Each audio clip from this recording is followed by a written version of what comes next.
Fiona, mukhang ang sarap ng lollipop mo ah. Oo nga, saan mo yan nabili? Ito? Hindi ko sasabihin kung saan ko to nabili. Baka ubusin niyo.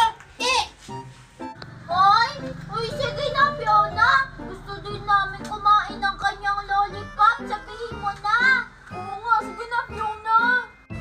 Sige na nga. Pero sa isang kondisyon. Ha? Ano naman yun? Kung gusto niyo malaman kung saan ko to binili, bigyan niyo ako ng pera para makabili ako nito ulit. O sige na nga Fiona. Basta sabihin mo sa amin kung saan mo yan nabili ah. O ito. Thank you! Ito. Binili ko to kina Aling Magna. Kaila Mami? O sige na nga Makoy. Tara, tingnan natin kung nagtitinda si Mami. Uunahan ko sila. Uubusin ko yung paninda ni Aling Magna. Candy kayo dyan! Candy! Candy! Nakabili ako! Ilan bibili mo? Yan po lahat. Ito ba? Bayad ko. Talaga? Uubusin mo to? Kumakin na! O ito! Thank you ka! Yes! Nabili ko na lahat yung mga lollipop. Naisahan ko si Angel. Ang dami ko lang lollipop. Maulan. Siguro dito din ako mababasa.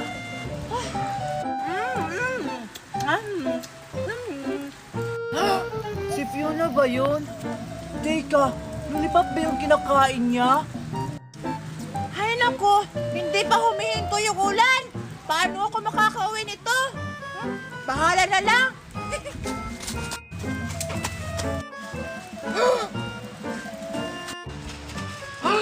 Hala, nahulog yung lollipop ni Fiona. Ay, akin na lang to. Siguro, hindi niya malalaman na ako yung kumuha. Ay nako, nasa na ba yun si Mami Magda? Kanina pa tayo naghahanap, Makoy. Baka andun Angel. O sige, tara. Ay salamat, nakauwi na ako. Wow, ang dami ko ng lollipop. Ang sarap! Hala, si Scarlett ba yun? May lollipop siya. Tara, tuloy natin siya kung saan siya muli. O sige, tara. Scarlett! O ano yun, Angel? Saan mo binili yung lollipop mo? Ito. Nahulog lang to ni Fiona. Tapos, pinulot ko lang to. Fiona! Scarlett, nakita mo ba kung saan pumunta si Fiona? Sa bahay nila. Tara, Angel, puntahan na natin. O sige, Scarlett, samahan mo kami. Sige, tara. Hindi na yun makakabili si Angel tsaka si Makoy kasi inubos ko yung paninda ni Aling Magna. Angel, Makoy! Ayun si Fiona! Fiona! Angel! Makoy! Ibigay mo yung pera namin. Hindi namin nakita si Aling Magna. Hindi nyo talaga makikita si Aling Magna kasi inubos ko yung paninda niya. Ibalik mo yung pera namin, Fiona! Ayoko nga. Binigay nyo na yan sa akin. Wala nang bawian.